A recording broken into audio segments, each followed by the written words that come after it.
PTC Main, Dasmariñas. Pupuntahan natin mamaya si Nicole, recipient of scholarship grant natin. Hindi ako na-inform before na birthday niya. So, mga nakaraang araw, tsaka ko nalaman ng birthday pa na ni Nicole. Pupuntahan natin sila, pero hindi nila alam na pupunta tayo.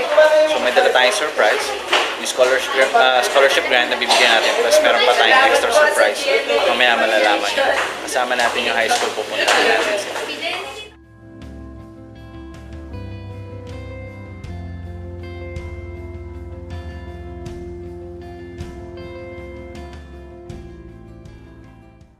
Okay, so ito yung mga kasama nating magsusurprise kay Nicole.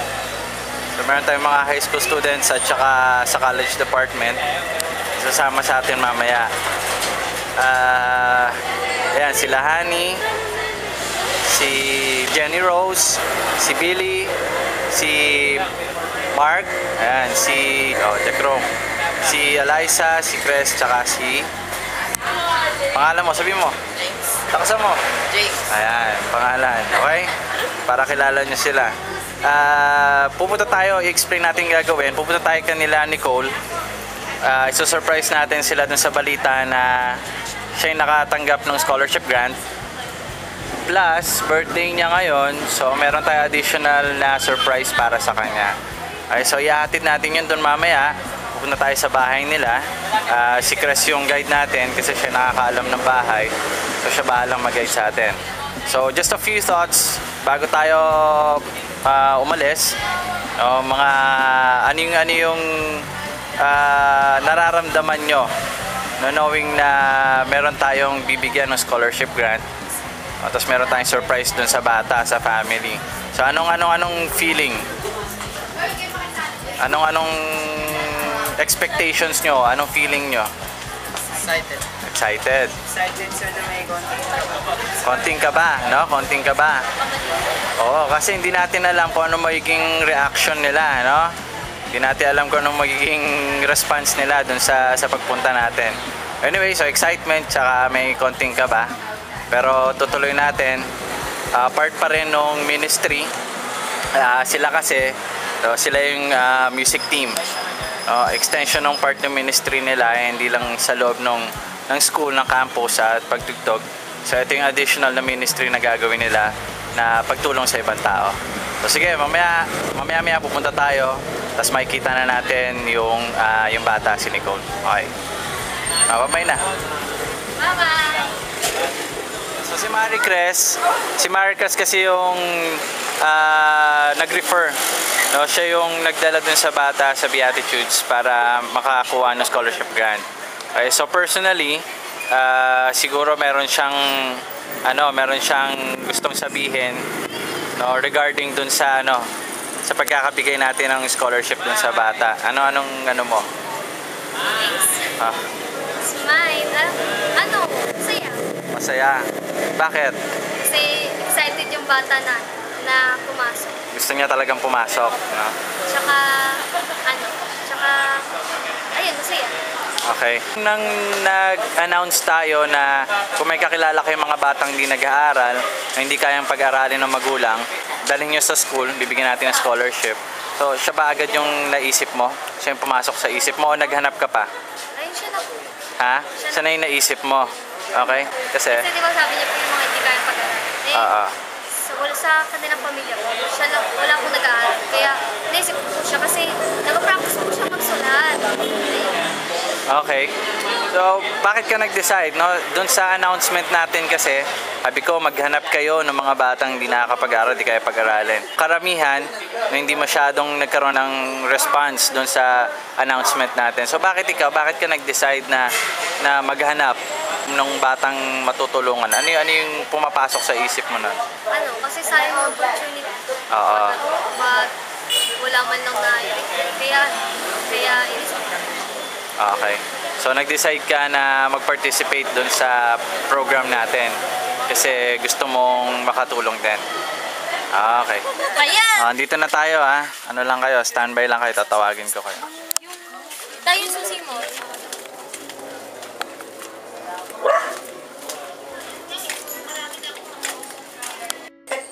Okay.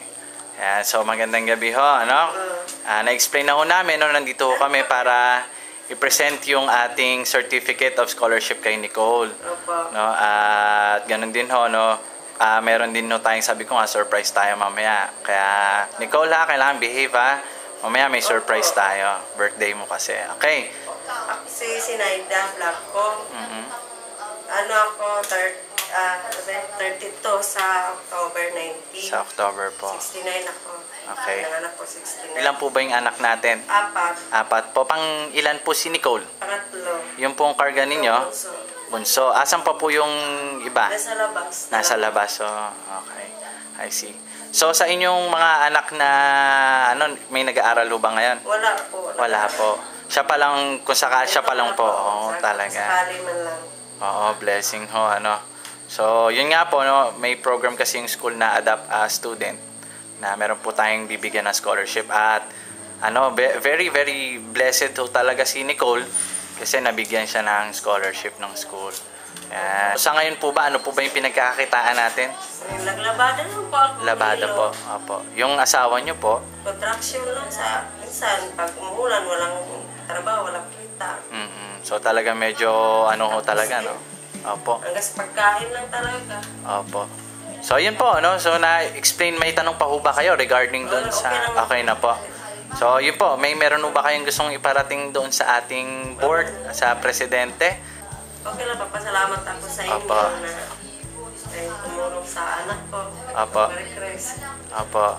Kaya nga, sabi ko, ay naku, baka mamaya, napalabay sa ito, yain Opo. dito, mangulit. Opo. Actually, natutuwa nga po kay Cres, no? Kasi nung in-announce namin, marami yung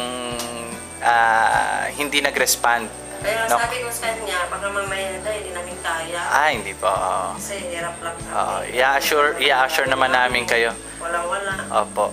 Opo. Natutuwa nga po ko sa kanya kasi nga maraming estudyante hindi nag-respond. Ang announcement ho namin, kung may alam kayo na hindi nakakapag-aral talaga, hindi kaya, because sige, dalhin nyo. Tapos interviewin natin, bibigyan natin scholarship.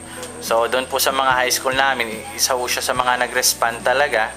At natutuwa nga rin ho kami kasi gusto niya rin talagang makatulong. Tinanong ko nga ho siya kung sinong naisip mo agad. Sabi niya nga si Nicole daw. Kanina yung interview ko siya. May gusto kang sabihin kay Mami, Cres?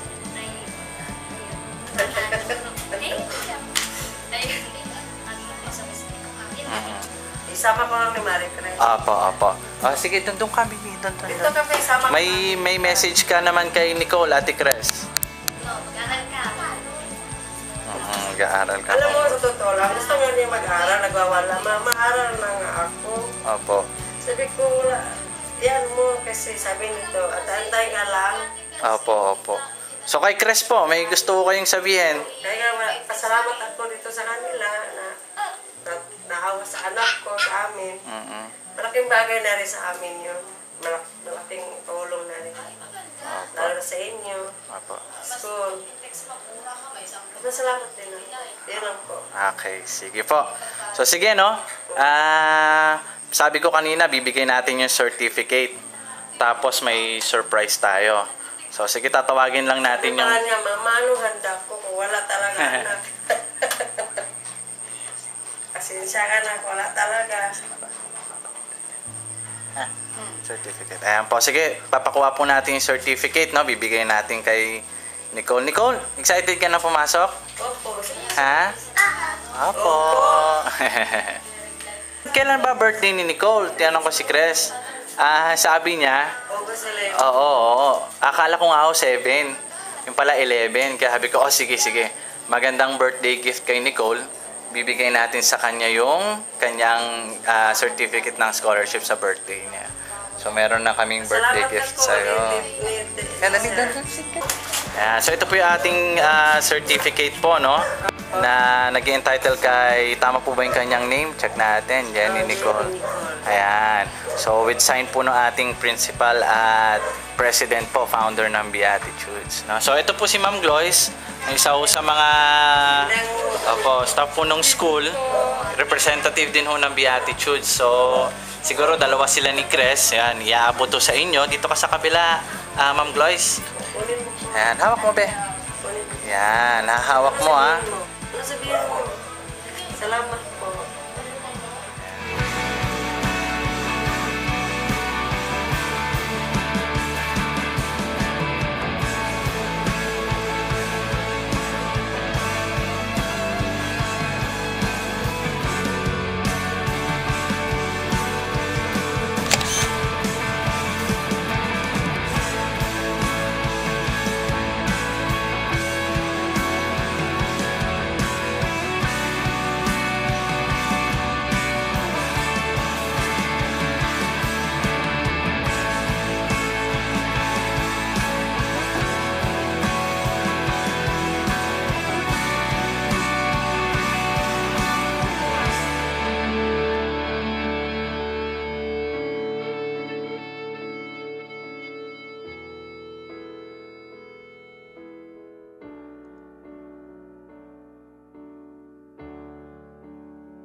Magating lang natin kay Nicole, kamusta yung experience?